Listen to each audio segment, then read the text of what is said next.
अस्सलाम वालेकुम। आज हमारा बायोलॉजी का चैप्टर नंबर 9 क्लास 9 का चैप्टर नंबर 9 है ट्रांसपोर्ट। इसके बारे में आज हमने स्टडी करना है कि ट्रांसपोर्ट चैप्टर में हमने क्या क्या पढ़ना है, इसके अंदर कौन कौन से टॉपिक्स आएंगे और ये चैप्टर का ओवरऑल व्यू इस वीडियो के अंदर होगा आपके लिए।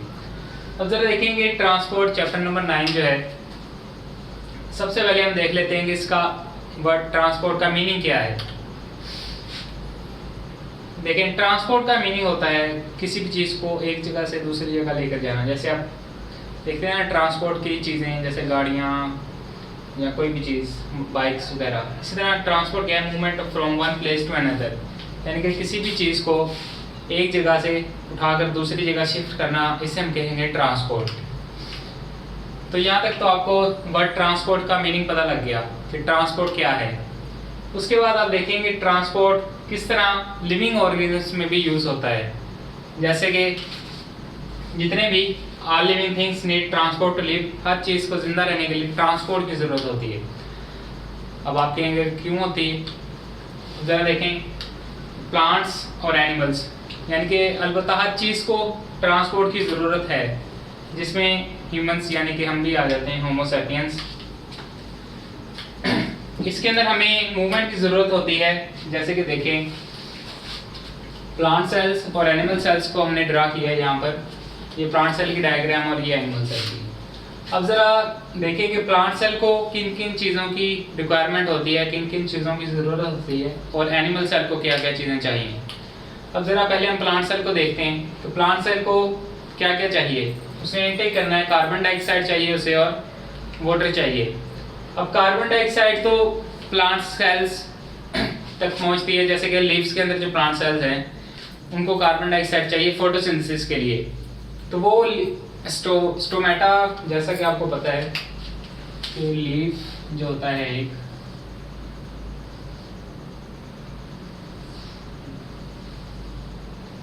एक प्लांट लीफ हमने ड्रा की है। अब देखेंगे इसकी लोअर साइड पर स्टोमेटा होते हैं, मिसाल के तौर पर ये लोअर साइड पर। अब यहाँ से किस चीज़ का इंटेक होता है, कार्बन डाइऑक्साइड का। तो ये तो डायरेक्टली इंटेक हो गया। इसी तरह जब उसने ऑक्सीजन रिलीज करनी है तो वो भी यहाँ से रिलीज हो जाएगी। अब बाकी चीज़ रह जाती है कि प्लांट सेल्स में ट्रांसपोर्ट ऑफ वाटर कैसे होता है, और जब वाटर और कार्बन डाइऑक्साइड को यूज़ करते हुए ग्लूकोज बनता है, यानी कि फूड बनता है, और फिर वो उसे ट्रांसपोर्ट कैसे करते हैं। सिर्फ इसमें दो चीज़ें ही हम पढ़ेंगे इस चैप्टर में। एक है वाटर का ट्रांसपोर्ट प्लांट्स में, और दूसरा ट्रांसपोर्ट है ग्लूकोज का, यानी कि ट्रांसपोर्ट ऑफ फूड के नाम से एक टॉपिक है हमारा, तो वो हम स्टडी करेंगे। अब इसी तरह दूसरी तरफ आ जाते हैं कि एनिमल सेल्स को क्या क्या चाहिए। अब ज़रा देखें कि जो एक एनिमल सेल की रिक्वायरमेंट है वही एक पूरे एनिमल की रिक्वायरमेंट है। जो मेरे एक सेल की रिक्वायरमेंट है वही मेरी पूरी बॉडी की रिक्वायरमेंट भी है। अब जरा देखेंगे एनिमल सेल्स को क्या क्या चाहिए होता है, वाटर, फूड, ऑक्सीजन, जो कि मुझे भी चाहिए और मेरे हर सेल को भी चाहिए। इसी तरह मैंने रिलीज क्या करना है, कार्बन डाइऑक्साइड रिलीज करनी है और ऑक्सीजन इनटेक करनी है। अब इसी तरह मैंने फूड इनटेक करना है और वेस्ट मटेरियल रिलीज करना है। यही सारा प्रोसीजर सेल के साथ भी है, उसने भी ऑक्सीजन इनटेक करनी है, कार्बन डाइऑक्साइड निकालनी है, फूड इनटेक करना है और वेस्ट मटेरियल रिलीज करना है। अब इस सारे प्रोसेस के लिए चाहिए होता है ट्रांसपोर्ट सिस्टम। जैसे कि प्लांट्स के अंदर वाटर ट्रांसपोर्ट करते हैं रूट्स और जाइलम सेल्स, जाइलम टिश्यूज, और ग्लूकोज ट्रांसपोर्ट करते हैं, फूड ट्रांसपोर्ट करता है phloem tissue.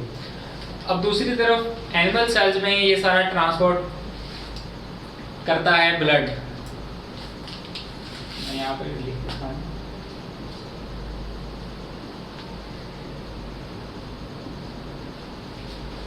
Animal cells, animals में एक स्पेशल कनेक्टिव टिश्यू होता है जिसे हम ब्लड कहते हैं।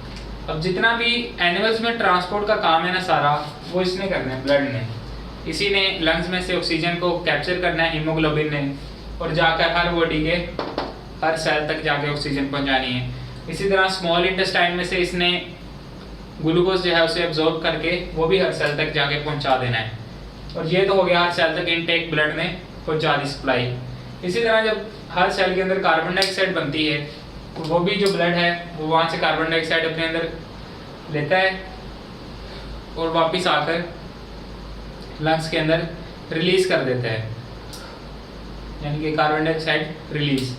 इसी तरह दूसरी चीज़ जो है वेस्ट मटेरियल्स, वो भी ब्लड के अंदर जो कुछ होते हैं वो सारे एक्सक्रीशन के थ्रू रिलीज हो जाते हैं। वो ब्लड लेकर जाता है उन्हें किडनी के पास और किडनी वहाँ से उन्हें यूरिन की फॉर्म में रिलीज कर देती है। अब दूसरी जानिब आ जाते हैं कि कुछ एनिमल्स ऐसे भी हैं जिन्हें हाई लेवल का ट्रांसपोर्ट की ज़रूरत नहीं होती। मिसाल के तौर पर जैसे कुछ यूनिसेलुलर बैक्टीरिया वगैरह और सब मल्टी सेलुलर, जो सिंपल मल्टी सेलुलर हैं, उन्हें भी जो हाई लेवल का ट्रांसपोर्ट है उसकी जो है ज़रूरत नहीं होती। उनका काम डिफ्यूजन से भी चल जाता है, लेकिन डिफ्यूजन जो है सिर्फ चंद यानी कि बहुत ही छोटे ऑर्गेनिजम्स में काम कर सकती है। अब जितनी भी हमने सारी एक्सप्लेन किया है वो सारा कुछ किसके अराउंड रिवॉल्व कर रहा था, सेल के गिर्द। यानी कि जब भी हम प्लांट्स की बात करेंगे तो प्लांट सेल की बात करेंगे, एनिमल्स की बात करेंगे तो एनिमल सेल्स की बात करेंगे। क्यों? क्योंकि यही बेसिक यूनिट्स ऑफ लाइफ हैं। जैसा कि आपने डेफिनेशन पढ़ी होती है सेल की, the basic structural and functional unit of life are cell.